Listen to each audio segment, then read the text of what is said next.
اعوذ باللہ من الشیطان الرجیم، بسم اللہ الرحمن الرحیم۔ انسان دنیا میں نیک نامی کیسے کمائے، اس سوال کا جواب نہج البلاغہ کلام امیر المومنین سے معلوم کرتے ہیں۔ نہج البلاغہ کے خطبہ نمبر 118 میں جناب امیر علیہ السلام ارشاد فرماتے ہیں کہ ان اللسان الصالح یجعلہ اللہ للمرء فی الناس خیر لہ من المال یورثہ من لا یحمدہ۔ جس شخص کا ذکر خیر لوگوں میں خدا برقرار رکھے، وہ اس کے لیے اس مال سے کہیں بہتر ہے جس کا ایسوں کو وارث بنایا جاتا ہے جو اس کو سراہتے تک نہیں ہیں۔ خوبصورت جملہ ہے، اور جناب امیر علیہ السلام حقیقت میں یہ بتلانا چاہتے ہیں کہ آپ اس دنیا میں رہ کے کماتے کیا ہیں اور پھر چھوڑ کے کیا جاتے ہیں۔ سب سے بڑی کمائی ہم لوگ یہ سمجھتے ہیں کہ ہم نے اتنی دولت، اتنا مال جمع کر لیا ہے۔ امیر المومنین نے اس فرمان میں یہ واضح کیا ہے کہ آپ کی کمائی اور بڑی میراث وہ مال نہیں ہے جو آپ چھوڑ جاتے ہیں، حقیقت میں وہ نیک نامی ہے، لوگوں کی زبان پہ آپ کا ذکر خیر ہے جو آپ چھوڑ جاتے ہیں، اور یہ اس مال سے کہیں بہتر ہے۔ اسی انداز میں نہج البلاغہ کا خطبہ نمبر 23 جو بڑا اہم خطبہ ہے، اور میں گزارش کروں گا انسانی معاشرے کی بہتری کے لیے، اور بالخصوص جو رشتہ داریوں کے وہ احترام اور وہ خونی تعلقات کے جو عظمتیں مٹ چکی ہیں ان کو زندہ کرنے کے لیے خطبہ نمبر 23 بہت مہم ہے۔ وہ الگ موضوع ہے، خاندان کے تعلقات اور نہج البلاغہ پہ انشاءاللہ کسی وقت گفتگو ہوگی۔ یہاں اس خطبے میں بھی جناب امیر علیہ السلام ارشاد فرماتے ہیں وَاللِّسَانُ الصِّدْقِ یجعلہ اللہ للمرء فی الناس خیر لہ من المال یورثہ غیرہ۔ اللہ جس شخص کا سچا ذکر خیر لوگوں میں برقرار رکھتا ہے تو یہ اس مال سے کہیں بہتر ہے جس کا وہ شخص دوسروں کو وارث بنا جاتا ہے۔ مال کا اور نیک نامی کا جناب امیر علیہ السلام نے تذکرہ کیا ہے۔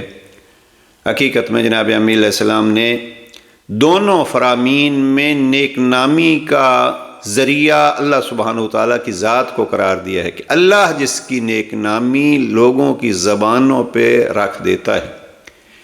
عزیزان، اگر ہم اس کو تھوڑا سا پھیلانا چاہیں تو نیک نامی کا سب سے بڑا ذریعہ اللہ کے ہاتھ میں ہے، اس لیے کہ تعز من تشاء، وہی عزتیں دیتا ہے، اور اس نے اس عزت کا ایک بہترین ذریعہ قرآن مجید میں واضح فرمایا ان اکرمکم عند اللہ اتقاکم، کہ حقیقی عزت ظاہر اللہ کے ہاں ہے، اور اللہ کے ہاں عزت یہ مال و دولت سے نہیں ملتی۔ البتہ مال و دولت کے ذریعے کمائی جا سکتی ہے، لیکن مال و دولت سے عزت نہیں ہوتی۔ عزت حقیقت میں تقویٰ کے مطابق ہوتی ہے، اور تقویٰ کیا ہے؟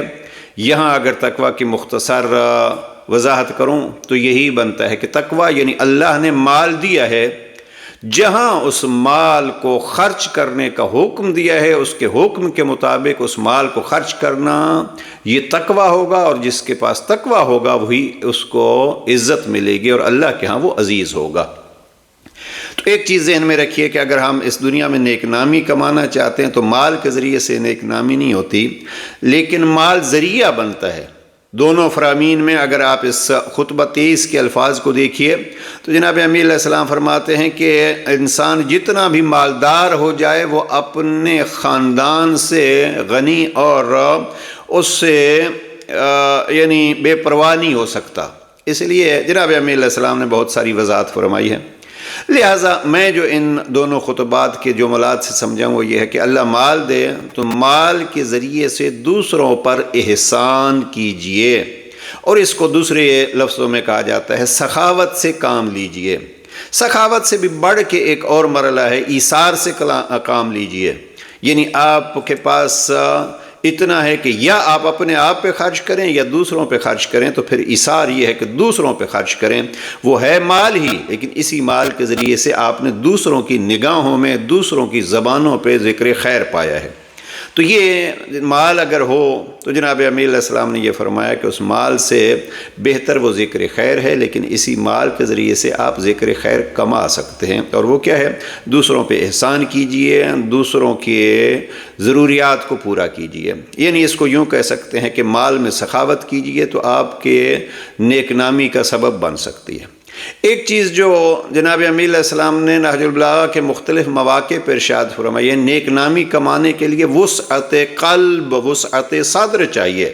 جناب امیر علیہ السلام فرماتے ہیں آلت الریاست سعت الصدر، کسی کو اگر بڑا بننا ہے، عزیز بننا ہے، صاحب عزت بننا ہے تو اس کا سینہ وسیع ہونا چاہیے۔ ہم نے دیکھا ہے بہت سارے ایسے افراد جو چھوٹی چھوٹی چیزوں پہ لوگوں سے الجھتے رہتے ہیں، لوگ ان کو کبھی نیک لفظوں میں، اچھے لفظوں میں یاد نہیں کرتے، اور بہت سارے ایسے ہوتے ہیں کہ ان کے ساتھ زیادتی بھی ہو جاتی ہے تو وہ درگزر کرتے ہیں۔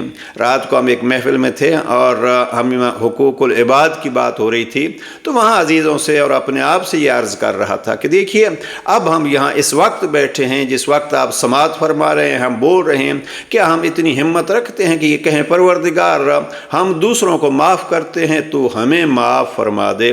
اگر اس انداز میں سعہ صدر سے کام لیا جائے گا تو دوسروں کی نگاہوں میں عزت ملے گی۔ اور چھوٹی چھوٹی چیزوں پہ جھگڑا تو انسان جب اس دنیا سے جائے گا تو لوگ بھی کہیں گے چلیں ایک تو فساد اور فتنہ سے ہمیں ارے جان چھوٹی ہے۔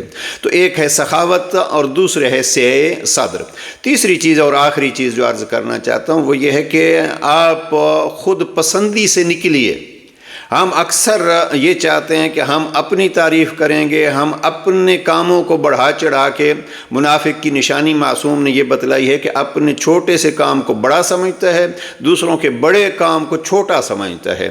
اب یہ انسان کی خود پسندی ہے کہ میں جو کر رہا ہوں شاید وہی کچھ ہے۔ لہذا تیسری چیز جو نہج البلاغہ سے ہم نے اخذ کی ہے وہ ہے کہ اگر لوگوں کی زبانوں پہ ذکر خیر حاصل کرنا ہے تو اس کے لیے خود پسندی سے نکلیے اور خدمت خلق کی طرف آئیے۔ جب آپ اس دنیا میں ہوں تو لوگ آپ سے ملاقات کیے اور آپ کے پاس آ کے اپنی ضروریات کی پورا کرنے کی ایک تمنا رکھتے ہوں، اور جب یہاں سے چلے جائیں تو لوگوں کو یہ ہوگا کہ ہمارا کوئی محسن چلا گیا ہے۔ لہذا دوسروں پہ احسان یہ تبھی ہوگا جب ہم خود پسندی سے نکلیں گے، اپنے نفس کی اس قید سے نکلیں گے۔ بہت سارے فرامین جناب امیر علیہ السلام نے اس ضمن میں ارشاد فرمائے ہیں۔ مثلا ایک جگہ پہ امام فرماتے ہیں کہ آپ ان چیزوں سے بچو جن کے متعلق یہ کہتے ہو کہ دوسرے انجام نہ دیں۔ ہم اکثر یہ ہوتا ہے کہ ہم کہتے ہیں دوسرے میرے لیے یہ کام نہ کریں، مجھے برا بھلا نہ کہیں، مجھے وقت دیں، یہ سارا ہم دوسروں سے جو چاہتے ہیں وہ خود دوسروں کے لیے انجام دیں گے تو یہ خود پسندی سے نکل کے ہم حقیقت میں صاحب عزت بنیں گے اور لوگ اچھے الفاظ میں ہمیں یاد رکھے گا۔ تو جناب امیر علیہ السلام کا فرمان دہرا دیتا ہوں۔ جناب امیر علیہ السلام فرماتے ہیں اللہ جس شخص کا سچا ذکر خیر لوگوں میں برقرار رکھتا ہے، میں تکرار کر رہا ہوں کہ ذکر خیر رب سے مانگیے، پروردگار لوگوں کی زبانوں پہ، لوگوں کے دلوں میں ہمارا ذکر خیر رکھ، اور تو یہ اس مال سے کہیں بہتر ہے جس کا وہ دوسروں کو وارث بنا جاتا ہے۔ پروردگار ہمیں بھی دوسروں کے اور بالخصوص صالح لوگوں کے ذکر خیر میں شامل فرما دے۔ والسلام علیکم ورحمۃ اللہ۔